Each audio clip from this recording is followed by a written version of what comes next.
Examples of when a husband leaves for his wife's best friend are abundant. And it's quite understandable. Your best friend is almost like family. She's always welcome in your home, in your family. Your friend knows all the ins and outs of your household, the birthdays of your husband and children. She's long and thoroughly studied your husband's preferences and tastes. And even though you and she are completely different, something unites you, years of friendship. That something is enough for your beloved husband to one day wave goodbye and leave the family. That's how it was in my family. Marina, my former classmate, we've been friends for many years. I never considered her a home wrecker. But I was wrong. She often sentenced me. Your Vitaly, as a man, doesn't interest me at all, she'd say. I laughed carelessly. Well, thank God. I got married right out of school. My husband was 19, I was 17.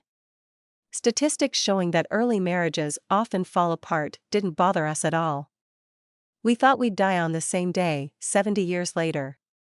Young and naive. Marina often came over.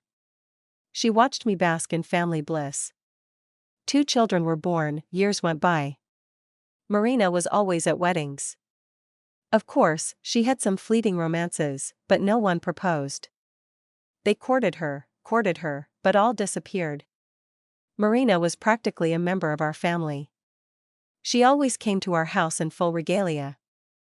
Bright makeup, manicure pedicure, some dress with an exciting neckline. Against her backdrop, I in a robe with pots, with a vacuum cleaner, of course, was losing.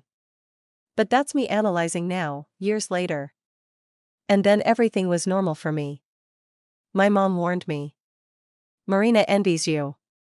Stay away from her. Unmarried friends are like time bombs. You don't know when they'll explode. Naively, I replied. Oh, what is there to envy?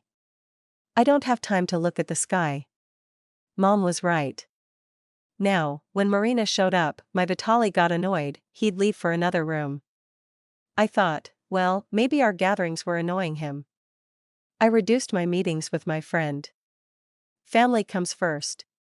It was later that I realized my husband was already in love with Marina. And every time she came, it was torturous for him. As they say, the grass is always greener on the other side. One summer, I went to the sea with the children. Vitaly promised to do some minor repairs in our absence. When we returned, I figured out that my husband hadn't been in the apartment for a long time. The lemon in the flower pot had turned yellow and shed all its leaves. Clearly, it hadn't been watered for a while. Vitaly was also nowhere to be found.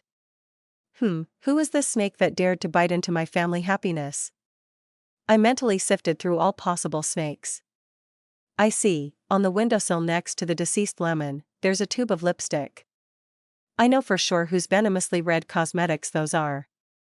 So, Marina the snake has been found. My legs weakened, I sat down on a chair, my mind couldn't comprehend it.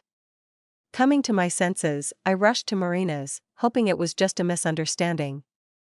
Marina opened the door, but didn't invite me in. Maybe you'll explain what your lipstick is doing in my house. I guessed.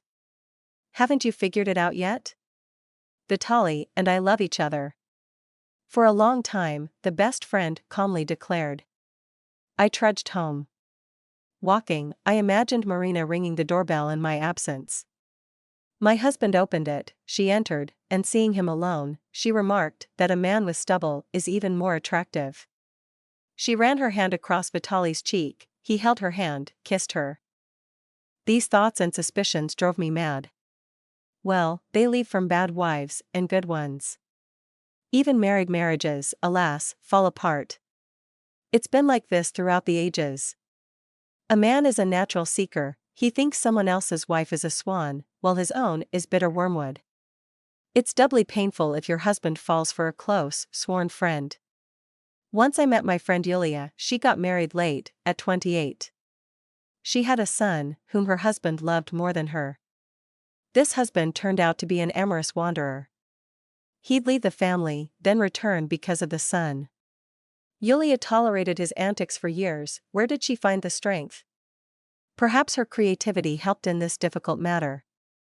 She's an excellent seamstress, always with plenty of clients. We met from time to time. Every time I asked her, "Yulia, haven't you married yet?" she'd reply, "No, I don't want to."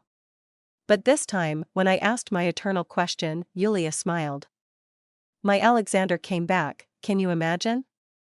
He left all his mistresses and crawled back to me. 16 years and winters later, I took back my prodigal husband.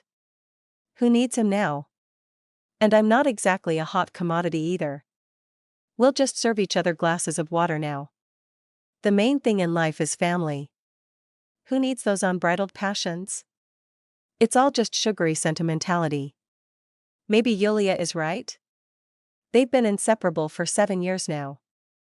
In short, what's done is done. You can't unspill spilled milk. You can't mend a broken friendship. I have a second husband and one deeply married friend. That's enough for me. Vitaly and Marina drifted apart after a year and smoothly transitioned into the caring hands of another woman, with whom he still lives to this day. Of course, you can't do without girlfriends. You need them for the soul, for gatherings, for girls' nights out, but at the same time, you need to be more vigilant and cautious with friends, especially with the best ones. Filter your heart-wrenching stories about your serene family life, or else disaster will catch up with you. Marina never did start a family. She spends her life alone.